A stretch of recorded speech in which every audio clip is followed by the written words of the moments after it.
Dans ce monde, nous sommes tous à la recherche d'expériences de vie. Le problème, c'est qu'il nous faut de l'argent pour financer ces expériences. Moi, c'est Cédric Froment. Froment comme le blé, l'argent ou comme le spéculateur libre. Je trade et j'investis sur les marchés financiers depuis plus de 15 ans.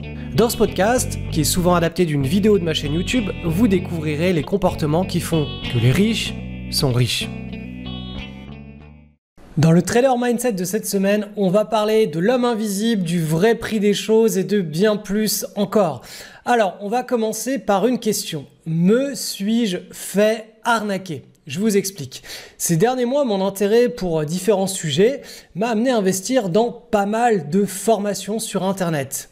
Ce qui est génial avec l'ère Internet, c'est que on trouve quasiment une formation pour chaque problème de notre vie. Et cela en échange d'une infime partie de son stock personnel d'argent.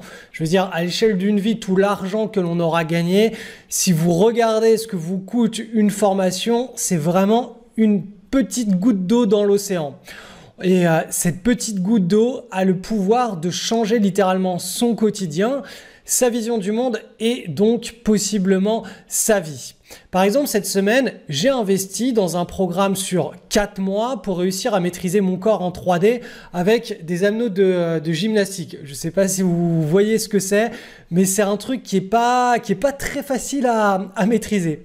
J'ai aussi souscrit à un programme qui fait le tour du monde de la fiscalité pour savoir quels sont les nouveaux enjeux pour ces prochaines années. Et enfin, voyant mon corps de 36 ans se raidir, oui, j'ai 36 ans, eh bien j'ai aussi décidé de prendre les choses en main avec un programme d'assouplissement qui cible spécifiquement certaines parties de mon corps, qui sont les parties les plus tendues. Donc, du coup, si je fais le compte ou le décompte des dépenses à la fin de l'année, eh bien, effectivement, cela représente une certaine somme, ce qui nous amène à la question suivante. Quel est le vrai prix des choses ? Si j'avais dépensé ce budget formation annuel dans, par exemple, une belle montre, des jolis vêtements, un joli costume, quelques restaurants haut de gamme, quelques bouteilles de bon vin, 3 ans après, quel bénéfice personnel et quel impact sur ma vie, eh bien cela aurait-il généré? Et ça, c'est une vraie question. Parce que cet argent, c'est probablement le prix d'une belle amnésie tant ces dépenses matérielles ont un but et un souvenir qui est éphémère. Toutes ces dépenses basées sur l'apparence ou le plaisir instantané, c'est des dépenses pour des amnésiques. C'est-à-dire que, je vous le répète, mais 3 ans après, on ne s'en souvient même plus. Donc, quand on parle du prix des choses, on a en réalité 2 référentiels qui s'offrent à nous pour pricer la valeur d'un bien ou d'un service. Référentiel numéro 1, le consommateur qui aime léguer son argent à la fondation Amnésie sans frontières. Donc ici, dans ce paradigme, dans ce référentiel, la réalité c'est que nous faisons des donations d'argent à notre entourage. Car la plupart de ces dépenses éphémères ont pour but de nous valoriser dans un cadre social.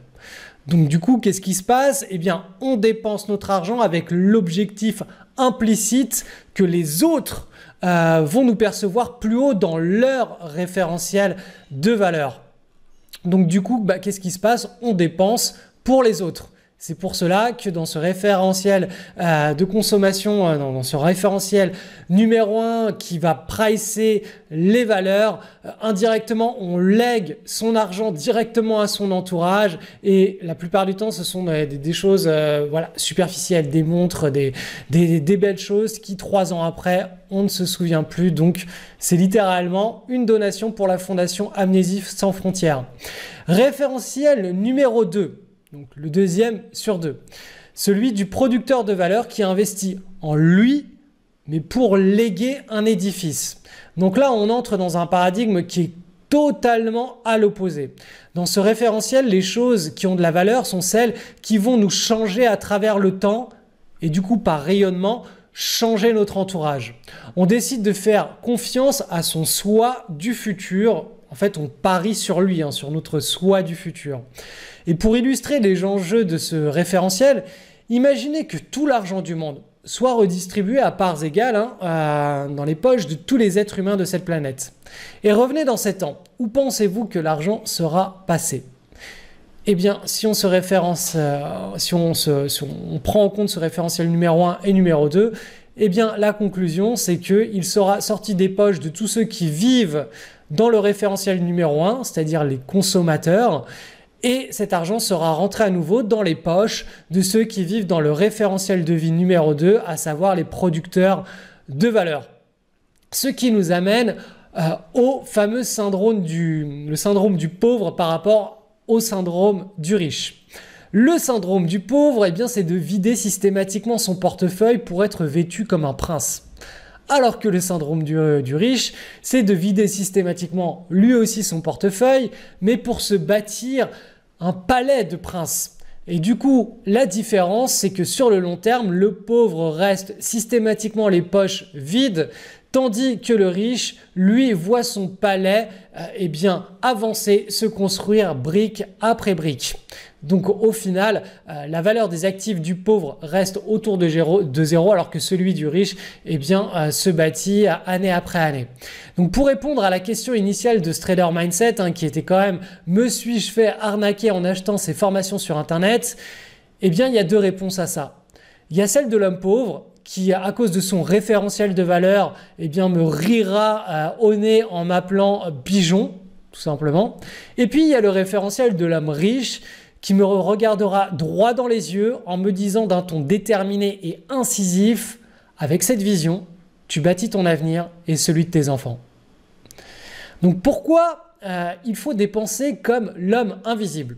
Alors l'homme invisible, il est invisible aux yeux de la société matérielle, il n'est pas jugé sur son apparence ou sur ses excès de mondanité, c'est pour cette raison qu'il est invisible aux yeux de la société matérielle. Donc c'est un homme invisible dans le référentiel du pauvre. On entend bien là que dans le référentiel du pauvre, il n'existe pas puisqu'il n'a rien de matériel qui va laisser transparaître un niveau de hiérarchie sociale ou voilà une valeur sur laquelle, une étiquette de valeur qu'on va lui apposer sur le front. Il est inexistant dans le référentiel numéro 1. Personne ne le prend en considération car personne n'est capable de le valoriser. L'argent donc du vrai homme invisible ne peut qu'être employé dans le référentiel de vie numéro 2 pour bâtir un édifice. Et lorsque l'on passe une vie entière dans ce paradigme de l'édifice, eh bien on finit à un moment ou à un autre par s'intéresser à la bourse et à la spéculation. Ça fait partie des chemins logiques que l'on va forcément emprunter à un moment ou à un autre. Donc dès lors que l'on s'y emploie pour les bonnes raisons, c'est-à-dire pas pour se refaire des dents en or, mais pour vraiment construire quelque chose de grand, quelque chose de noble, on ne peut que devenir bon à ce petit jeu. Au-delà des stratégies boursières que tout le monde peut maîtriser contre du travail, on va parler vraiment de la philosophie de vie avec laquelle on implémente ces stratégies. Cette philosophie de vie, c'est le fait d'embrasser totalement les valeurs du référentiel de vie numéro 2, celui de l'homme invisible, celui de l'homme, celui de l'édifice que l'homme va vouloir bâtir plus que les vêtements qu'il va vouloir porter. Eh bien ça, ce système de valeurs est le véritable gage du succès de tout être humain qui souhaite construire quelque chose de grand dans sa vie. Donc si vous êtes en mode homme invisible, eh bien il y a de grandes probabilités que la bourse soit l'un des plus beaux cadeaux que la vie ait à vous offrir. Donc, je parle bien entendu dans la thématique enrichissement pécunier, argent. Donc du coup, je vous ai mis un lien en descriptif de cette vidéo sur lequel vous verrez, je vous ai sélectionné 4 approches de la bourse qui ne nécessitent pas de développer de compétences avancées. Alors quand je dis compétences avancées, avancées, ça veut dire hormis bien entendu celle de respecter une routine mensuelle ou annuelle, mais qui est automatisable, qui est automatique. Et donc tout cela pour en revenir au fait qu'en bourse, bien plus que dans toute autre discipline de la vie, eh bien les gens non formés échouent à une vitesse que même la lumière ne peut atteindre. Je vous souhaite donc un excellent apprentissage parmi ces 4 approches. Il y en a forcément une qui correspond à vos attentes et votre tempérament. Le lien est en description de cette vidéo. Si vous avez des questions, n'hésitez pas à m'envoyer un email, je vous répondrai dans la journée. Dernière info avant de nous quitter, tous les liens dont j'ai parlé dans cette version podcast figurent dans le descriptif. À la prochaine.